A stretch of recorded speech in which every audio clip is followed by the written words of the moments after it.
The city stretched like a river of light, winding through glass towers and neon fog.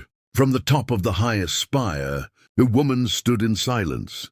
Her skin shimmered like obsidian kissed by moonlight, and coils of gold crowned her head like a celestial halo. People looked at her and saw perfection. But perfection is the most fragile illusion of all. She was one of 7 sisters, daughters of a queen, heirs to a kingdom, born into wealth, image, and obligation.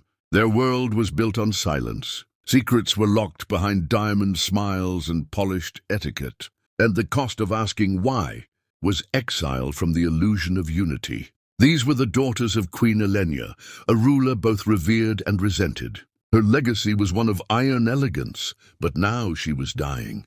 The illness crept quietly, cloaked beneath her gowns and behind her eyes. And still, she held herself like a statue carved for worship.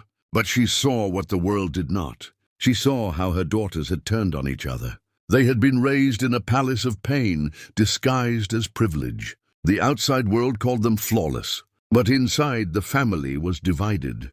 4 of the sisters, Valerie, Zira, Odeline, and Nemi, saw themselves as keepers of order.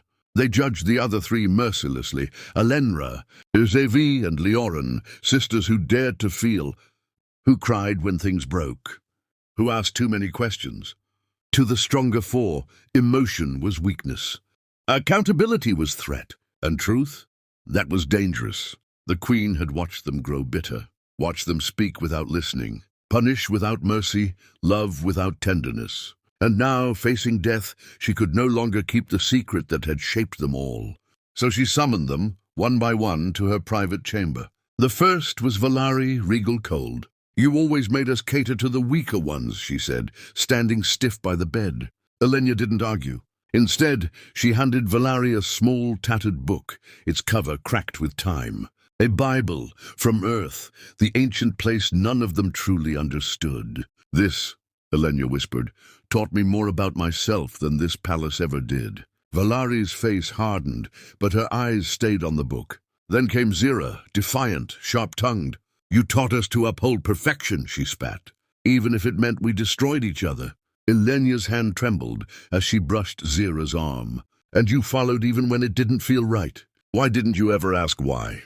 Each daughter came, each left with more questions than answers. Until the last, Leoren, the quietest, most observant, entered. Her mother's eyes softened.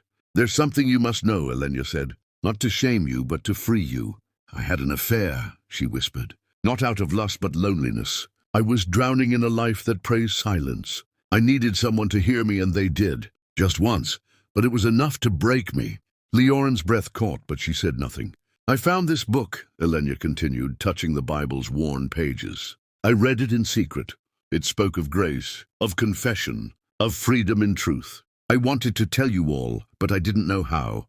She opened to a passage, her voice barely a whisper.